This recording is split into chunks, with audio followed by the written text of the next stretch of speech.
Good afternoon, and welcome to this virtual town hall for students and families. I'm Mike Robertson, Senior Director of Media Relations, and I will be moderating today's event off camera. I'm joined by President Hsu and members of the college's leadership team. We thank you for taking time out of your busy schedule to join us today. Today's event will last about an hour. We'll start with President Hsu's opening remarks. Following that, we'll get to your questions. I'll turn it over to President Hsu now. President Hsu. Thank you, Mike. Good evening, everyone. Appreciate your joining us for today's virtual town hall meeting. Before we get to your questions, I wanted to provide you a brief update or a mini state of the university so that you can have a better sense of how we are doing as an institution and overall. So I'm pleased to report that the College of Charleston is doing well. By a variety of metrics, we are doing exceptionally well. And that is because our dedicated faculty and staff alongside the great work of our students. I'm so proud of your achievements inside and outside of the classroom. They range from great service projects to exceptional research and scholarship. I can't wait to see some of that academic work at the Spring's Charleston Expo on April 10th in TD Arena. So let me dive into a few things going on across the university. Let me start with a physical campus. After years of negotiation, we have finally closed on a new property situated next to our campus. 106 Cumming Street, which is currently a gravel parking lot and the empty YWCA building, and 99 St. Philip Street, a former condo complex that we have been leasing for student housing the last few years. Those two properties are located just north of Calhoun Street and practically in the middle of our campus. Our plan is to build a new student housing complex, something on the scale of 1,000 or more beds, which we hope will help us accommodate a greater portion of our student today. Data shows that students living on campus stay in school at a higher level than those living off campus, and they tend to be more successful academically. By having more on-campus options for future students, we will continue to improve our retention numbers, which will help more students reach their academic goals. While this new complex will most likely not impact our current juniors and seniors, but adding to our campus footprint is still a history-making moment. And I am excited about how it will help our students in the future. We're currently in the building and renovation phase for two student-focused buildings on campus, the Tuchel Student Success Center and the Stern Student Center. Both are underway and will be transformative to our student experience when opened.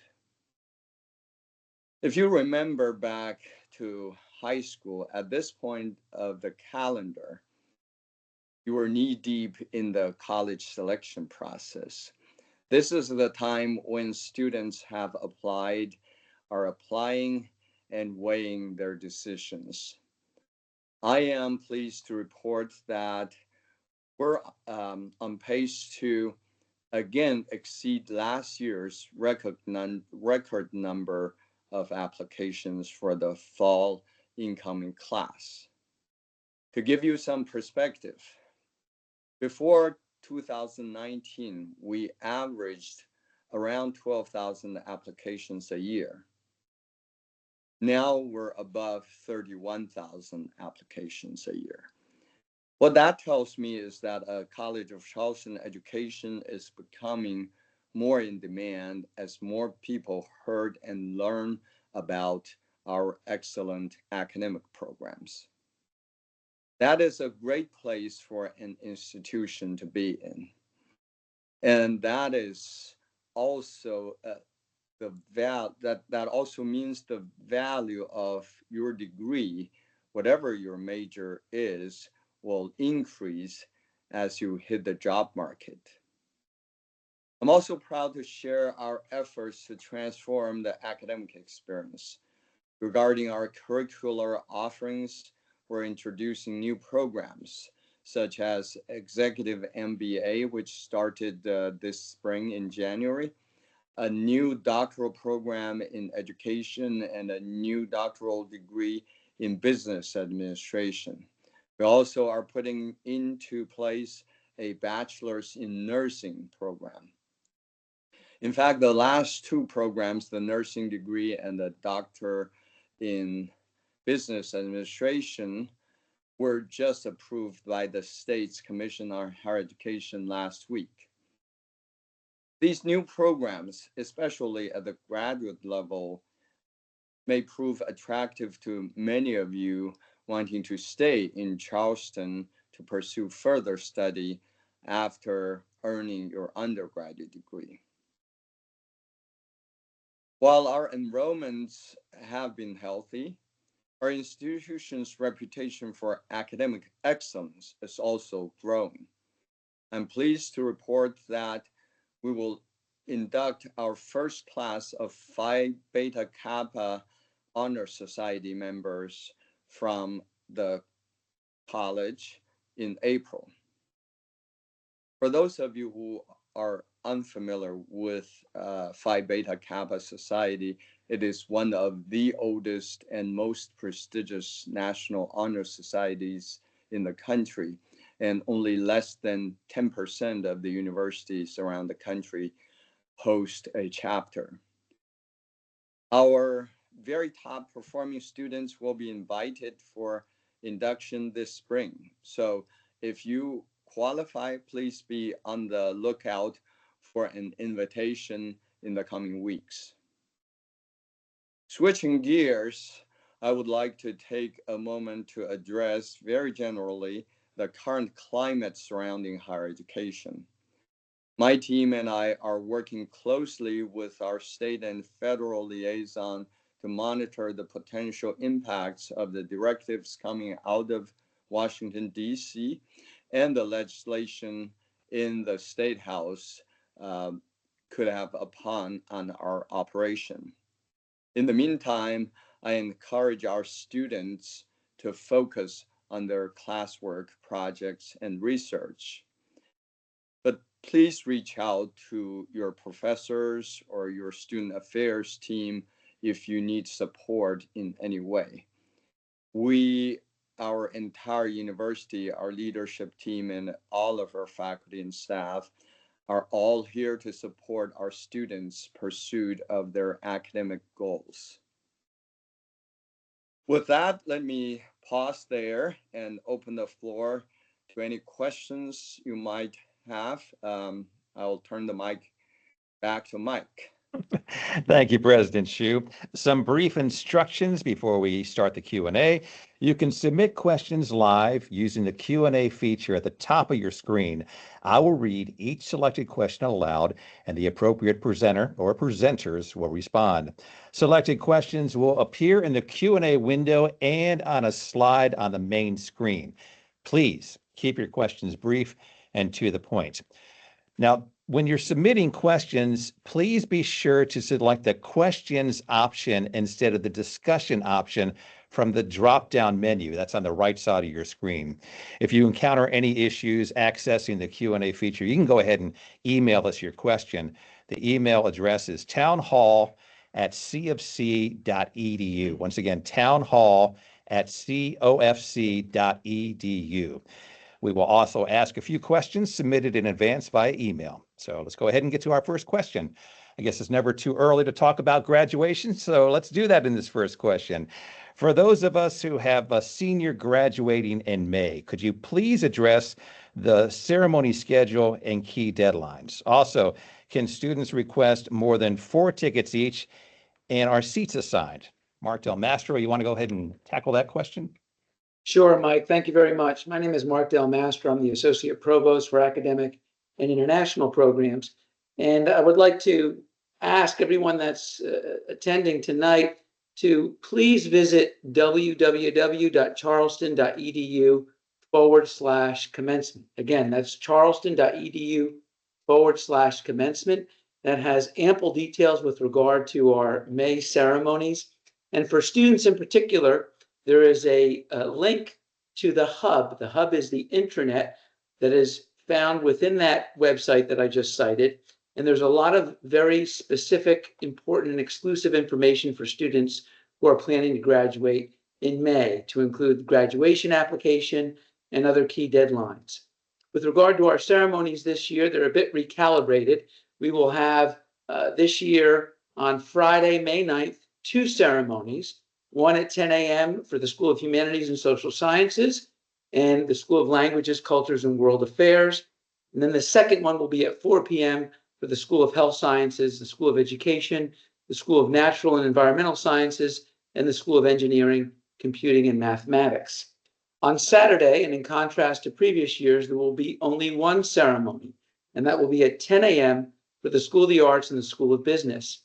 And again, the schedule that I just noted for you is found at charleston.edu/commencement. And if you scroll down on that page to quote commencement information, you will also find details regarding tickets. Students will receive their tickets based on completing the registration form, which will be sent out to all eligible students next month on March 17th and March 18th. So please tell your students to look out for those emails. Every student is limited to only 4 tickets out of fairness to all the graduates and their families and limited seating. Please note that although the ticket might list a seating assignment, there are no assigned seats, and all the tickets are general admission.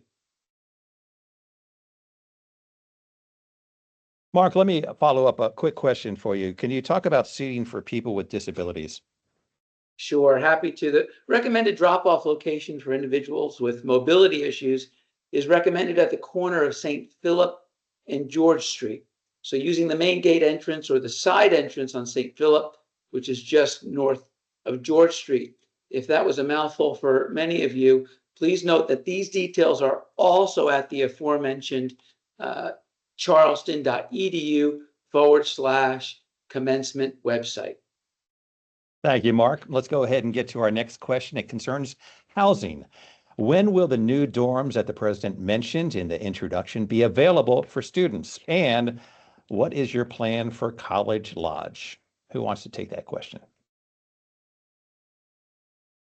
I'm happy to weigh in on that, Mike.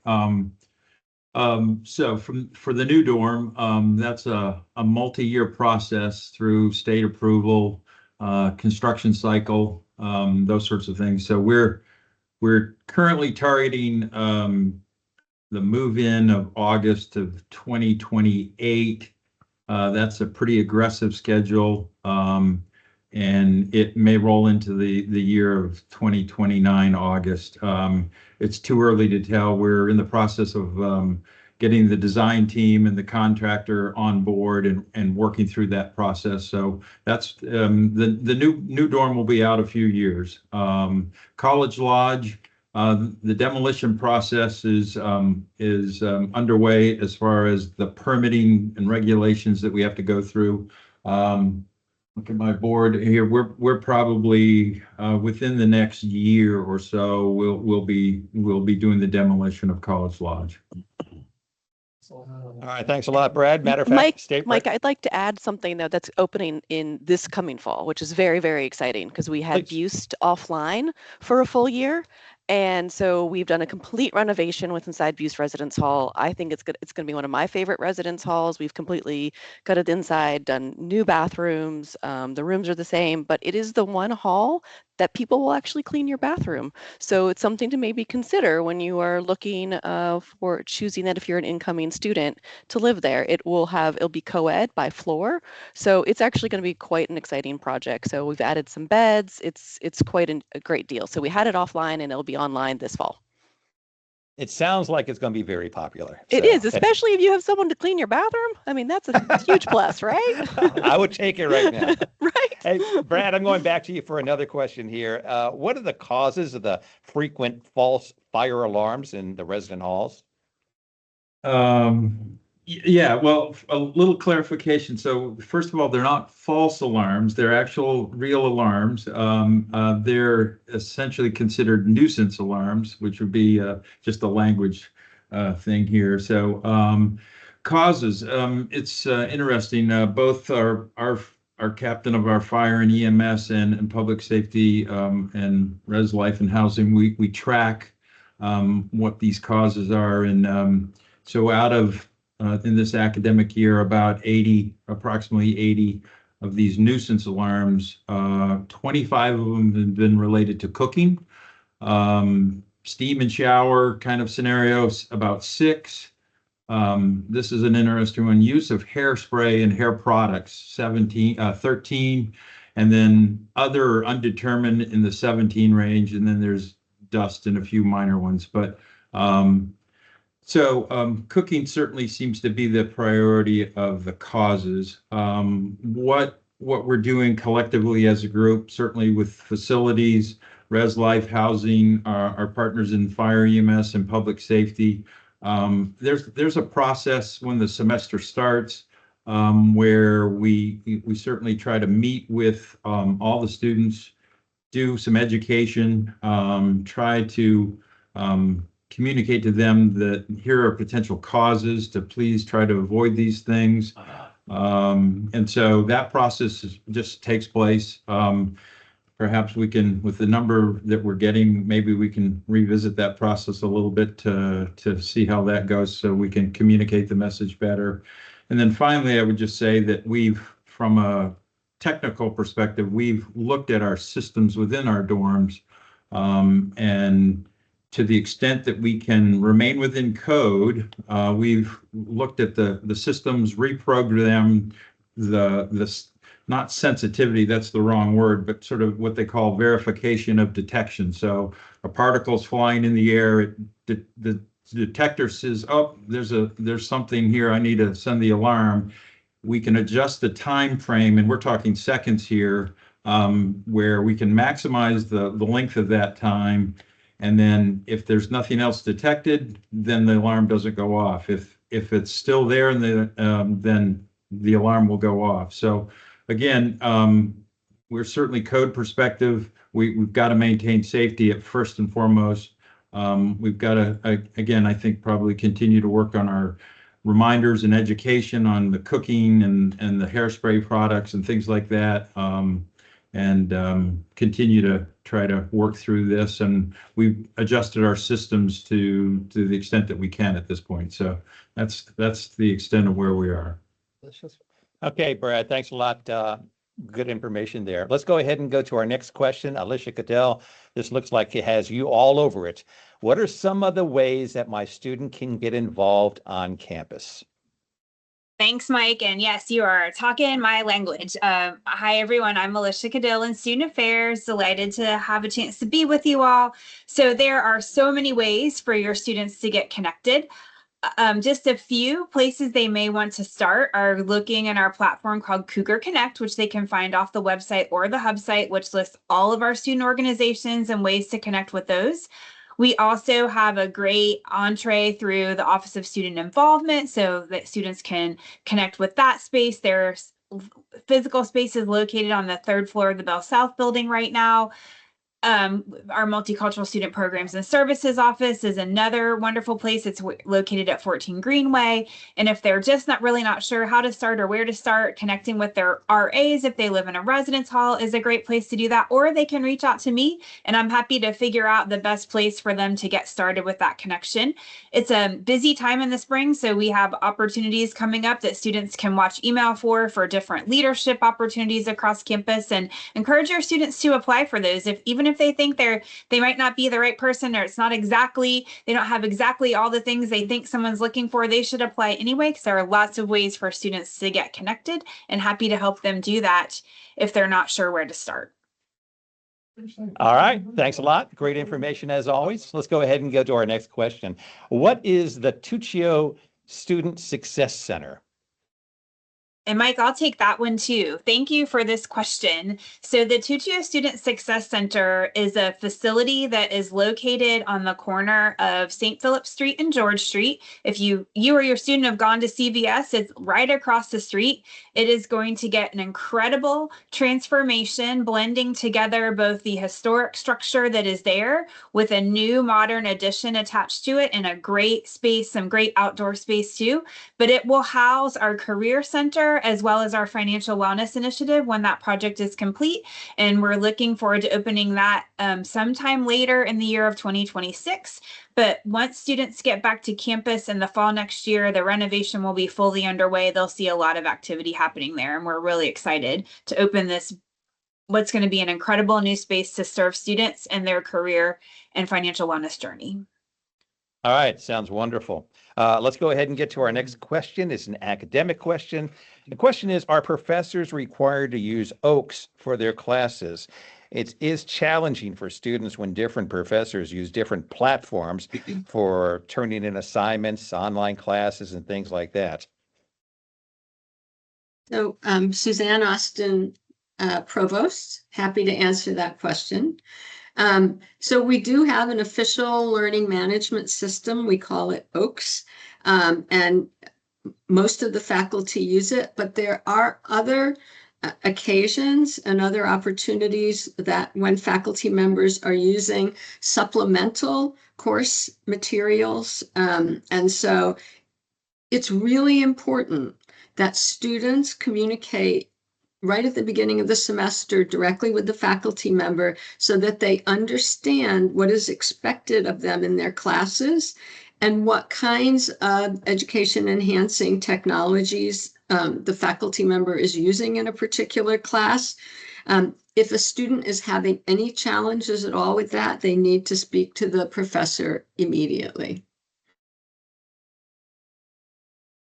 All right, thank you. Let's go ahead and get to another question here. The question is, what was the name of the newly renovated dorm opening this fall? I didn't catch that. Well, it's not opening this fall, but we can talk to John Newland. Lulin. I got it. Lulin, yeah, no, thank you, John. The newly renovated dorm is Buste, as Ashley Parr had mentioned. That is coming online this coming fall. The new planned construction project that Brad mentioned a moment ago won't be coming online till an anticipated date of around fall of 2028. That has to actually be built yet. But Buste was one of our existing dorms that was offline for a year, and it'll be ready this fall. Thank you very much. Another question here. Are there any parking options for second semester freshmen at this point in the year? Who wants to address that? Hey, Mike, I will. Ashley Parr, Director of Campus Services. So no, we currently still have the requirement that if students are 60 credit hours or less and live on campus, they cannot have parking on campus. So if you're living on campus and you're over 60, you can go ahead and reach out to campus services, or if you're a commuter student, you can reach out to campus services and see if there are any. But at this point, we are pretty full. But it doesn't hurt to put your name on a wait list if you're a commuting student or you live off campus or on campus with over 60 credit hours. I do suggest we do have on our website alternative parking locations of different vendors in the area that offer parking, so that you can reach out to them to see if there's a spot available. But CARTA is free for anyone that has a C of C ID, so that's also another option to get around town. All right, stick around. Got another one for you. This one concerning food. The question is, my student says the food choices on campus are limited. Are there any plans to expand campus dining options? Well, I think this is a great question. And at the last town hall in the fall, I mentioned that we were going to be rolling out Clyde Snack Shack, and we have been able to. So Clyde Snack Shack is our food truck. It is offered Monday, Wednesday, Fridays for lunch. You can do meal taps, dining dollars, credit card cash. And we are taking student feedback on it. We've done changed up the menu to do tacos sometimes. So that is a new variety option. But at the end of the day, I sometimes I eat at the dining halls every day. I get it. Sometimes you get into a routine, and so I even have to go back to what I preach, which is first look at the menus. So, and you can go into Campus Dish. You can actually do a weekly menu, and so what I like to now do is I kind of do the weekly menu, kind of plan out what Liberty Street Food might be having, what City Bistro or Marty's, or and then I know what Einstein's and Chick-fil-A and Starbucks has, and so from there I can kind of plan. Hey, I want to go hit. This day is going to have vegetarian pizza. This day is going to be grilled cheese and tomato soup, which I like. And so I can kind of pick which location I go to. The second thing is learning some of those dining hacks. So, if I'm, you learn at the different stations that you can actually mix. So don't just look at what one station has, go and choose something from another station and mix it together. And there's some really fun dining hacks out there. But if all that fails, there's always our wonderful resources, which is our registered dietitian, Reagan Henry, who is absolutely amazing and will meet with students and talk them through it. I just talked to a parent last week who's like, I should have reached out sooner. I didn't know that, you had all these wonderful resources and ideas to help my daughter navigate the dining halls. And she just needed the help, and Reagan was able to provide it. So don't hesitate to reach out to us at campusservices@cfc.edu. We will connect you with the right people and make sure that your dining experience is a good one. And if you get the chocolate chip cookies at Liberty, it's going to be a good dining experience. Yeah. Well, and I will say, we just had the farmers market yesterday, and the chocolate covered strawberries sold out instantly, and it was a meal tap. So it was amazing what you could also get at the farmers market. So there are some really good things. It's just knowing about what's out there. All right. I would appreciate a phone call before that happens. Okay. I will make sure you know. All right. Let's go ahead and get to our next question. Is pledging for fraternities and sororities being monitored more closely for safety? And Mike, I'll take this one. Alicia Cadill again in Student Affairs. I really appreciate this question. And I will say this is a team effort of us constantly looking at ways we can, one, better support our students, educate our students, train our leaders in fraternities and sororities. In addition to providing oversight and expectations, we have required hazing prevention education. We have leadership workshops we require for leaders of the organizations. And really just working to make sure that we're coming at this from multiple areas with multiple places of education with advisors. And certainly, of course, we have amazing teams, full-time employees in our fraternity and sorority life area. For families, sometimes though, you're the first people to know that there's a concern or that your student's having an experience that is not part of a healthy community. So we would encourage you to report that. There are lots of ways to report any concerns you might have. There's a form on the Fraternity and Sorority Life webpage. You can certainly reach out to me or our Fraternity and Sorority Life team.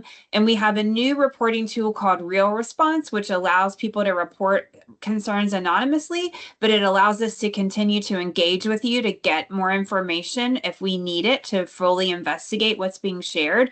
And you can simply go on the website and Google Real Response, and it'll bring up the phone number that you can text, and it's a texting platform so we can continue to engage with you. So this is always an area we want to be mindful of and continue to do continuous work in this space. And so thank you for the question. Mike, I want to make sure we don't miss the question about President Hsu and the bridge run too. So thank you all very much. Appreciate it. We may end with that one, okay? To talk about rumors. Next question in just a second. I want to, once again, because we may have new people who are joining us right now, if you want to submit a question, we encourage you to do that. What you have to do is go to the right side of your screen and select question option instead of the discussion option from the drop-down menu. And if you're having some troubles with that, you can still go ahead and email us your question, and it's townhall@cofc.edu. Okay, next question. Are there any campus dorms or buildings that students can stay in all year, so they don't have to move into apartments if they have commitments during December and the summer. Mike, I can take that. Hi, everyone. Megan Rowe, Director of Campus Housing. So we always have options for students. And so in particular, if a student is living on campus for the academic year and needs a place to stay over the winter holiday, we're always happy to work with students. In terms of summer, we do offer summer housing. It may not be in the exact location where a student is living during the academic year, as we do consolidate students into specific buildings, but we do have housing available for students year round. There's a lot of information on our website, housing.csc.edu. So we'd be happy to help you if you have any other questions. That sounds great. Speaking of resident halls, I got another one for you, Brad. What is the process for submitting maintenance requests in the resident halls, and what is considered a reasonable response time? Thanks, Mike. So the process for submitting maintenance requests, or what we would call work orders, there's several ways. The easiest way is to go to the CFC website. On the website, you'll see My Portal. Go to My Portal, and there'll be a tile called Facilities Work Orders. You can click on that. That should give a variety of options for students or parents to select a particular problem, if you will. It could be HVAC or carpentry or something like that. That'll open up a pretty straightforward form that you can just fill out and then submit. So that's probably the easiest, most effective way. You can call facility support during business hours. One of our fine ladies will pick up the phone and take your information if need be, and or guide you through the website. And then certainly after hours, again, normal business hours, somebody's here, but after hours, weekends, holidays, we have a call center that the calls will go to. Those folks will take down your information and then send us an email based on the information you've given them. So so we have that coverage for essentially 24/7. And you can always sort of old school it and email us at facility support, and we'll get that email and respond to that. And again, our dispatch folks will put that into the right shop and go from there. And I would encourage, particularly in our dormitories, we have some great Res Life staff that are living in the dorms.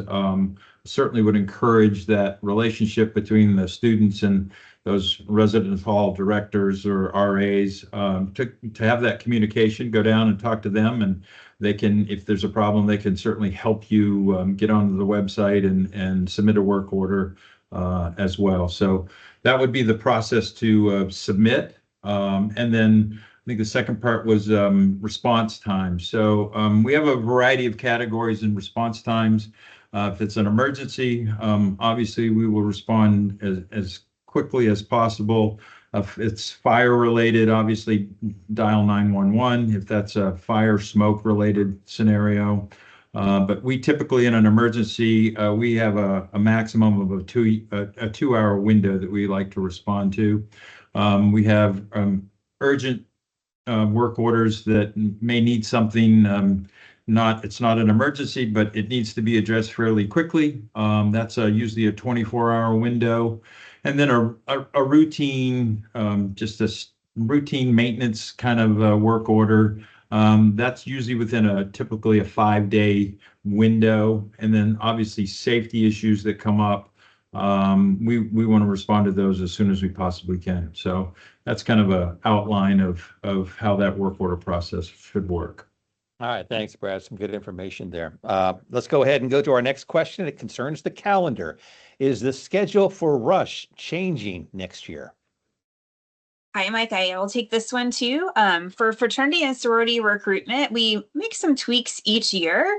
I don't think they've finalized dates for next fall yet, but generally sorority recruitment will happen starting move-in weekend and then continue for the first few weekends of classes, working around certainly students' academic schedule as well as the transition schedule for students who may be new to the campus. Fraternity recruitment happens each semester and typically happens a couple of weeks into the semester.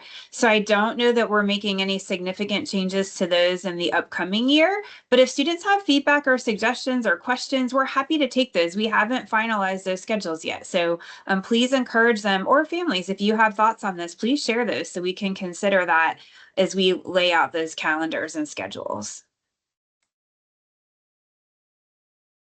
Okay, that sounds good. Let's go ahead and get to our next question. Ashley Parr, this looks like what this one is for you. The question is, my student had a difficult time getting textbooks this semester. He received his material in late January. Is it faster for students to source books on their own, or should they use the Cougar Complete service? Thanks, Mike. And I'm so sorry that your son had a difficult time getting their books. It is something that I would really suggest that your student reach out to the bookstore if they're not having their books. This is the first I've heard of there being a student this semester that's had that difficulty. As of today, I was looking at the data and there's 1,000 course packets that have not been picked up by students at the bookstore.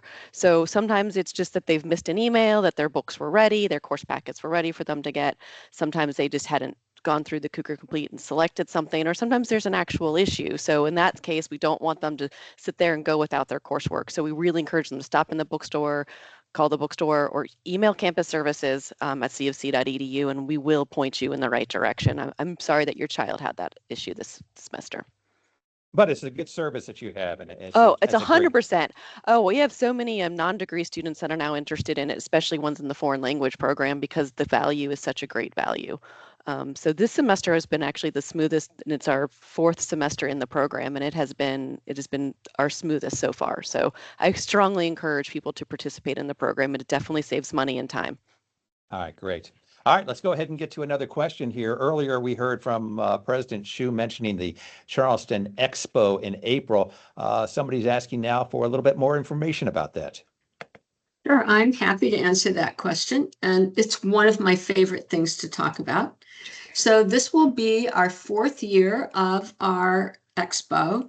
And it is an amazing showcase of the research, scholarship, and creative activity of our students from all classes, including graduate students. They have poster sessions, they give oral presentations, they do performances.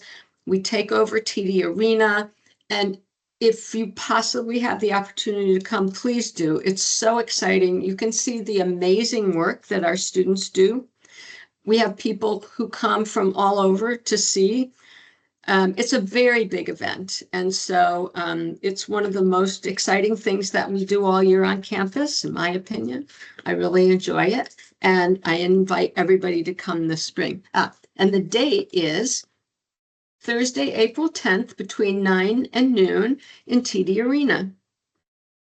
It is an amazing event, and of course, students really need to take advantage of this situation. All right, next question here.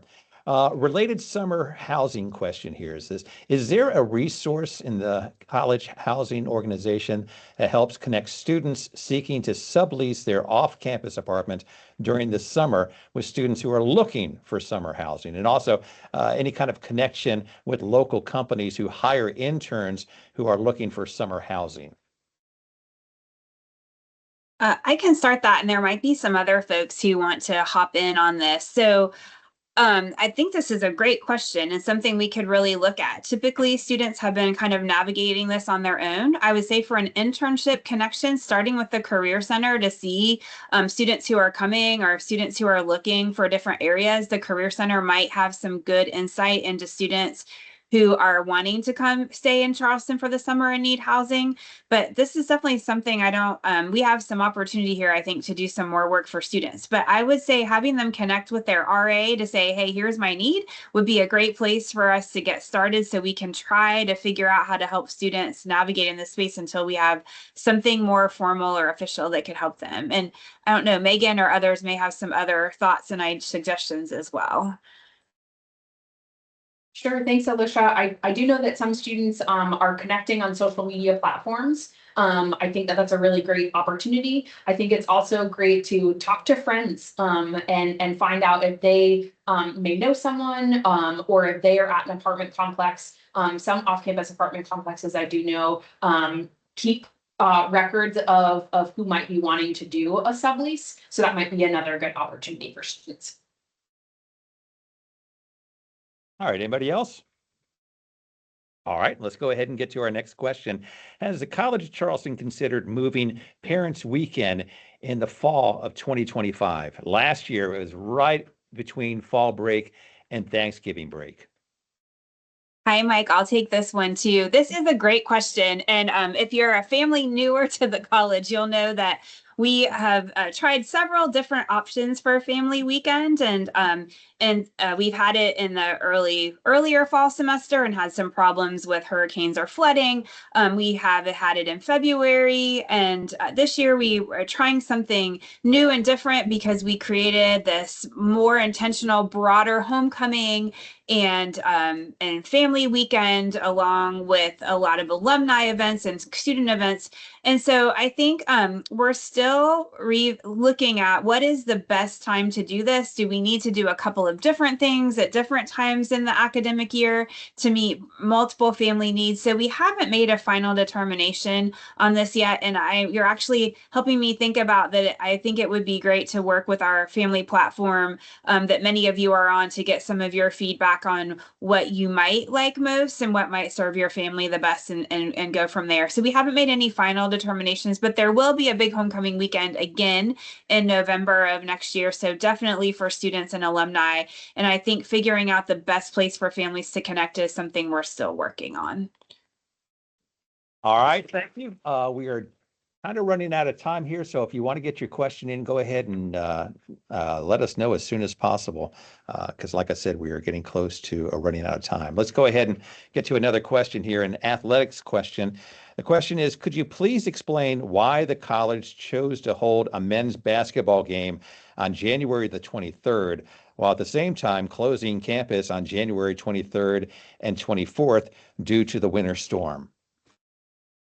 Thanks, Mike. I'll take this. I'm Matt Roberts, Director of Athletics, and certainly when we have athletics contests that may conflict with or have disruption with weather and conflict with our academic calendar or being able to host classes on campus, we don't make those decisions in a vacuum. Those are made with consultation with the campus's emergency management team that's made up of the president's office, facilities management, student life, and campus services. So along with the city of Charleston. And we just deemed as a group and as a campus that even though classes weren't in session, we would be able to safely host this contest. It's a voluntary event. It's not mandatory like campus and having faculty staff on the roads when they may have children at home. There's so many different factors that go into classes being canceled that I won't answer because that's way above my pay grade and decision authority. But certainly anytime we have an event on campus, regardless of the situation, the health and safety and well-being of our community is always number one. And we felt at that date and at that time that we could safely host that event. All right, thank you, Matt. Let's go ahead and go to our next question. Is on-campus housing available for returning sorority members for work week? Sure, I can take that question. So for any student that is a returning student that's living in a sorority house, moving for that is on Monday, August 11th. That is the earliest that students can move in. If a student is participating in recruitment as a incoming student, information will obviously come out about that. That will be early move-in information will be coming out from fraternity and sorority life, but August 11th is the early move-in date for sorority members that live in houses. All right, thank you very much. Let's go ahead and go to our next question here. Are the spring break trips abroad for credit still only available to freshmen, or can upperclassmen do that too? Yeah, this is Mark Del Mastro, Associate Provost for Academic International Programs. As always, we have a variety of programs that are available to students at different academic ranks. We highly encourage them to visit the Center for International Education so they can get advised accordingly and find out all the opportunities for study abroad that might be feasible. That is their best approach on becoming educated on what their options are and seeing what they can take advantage of. All right, a follow-up question from an earlier question we had. Somebody's asking, how do we get on the family platform that was just mentioned?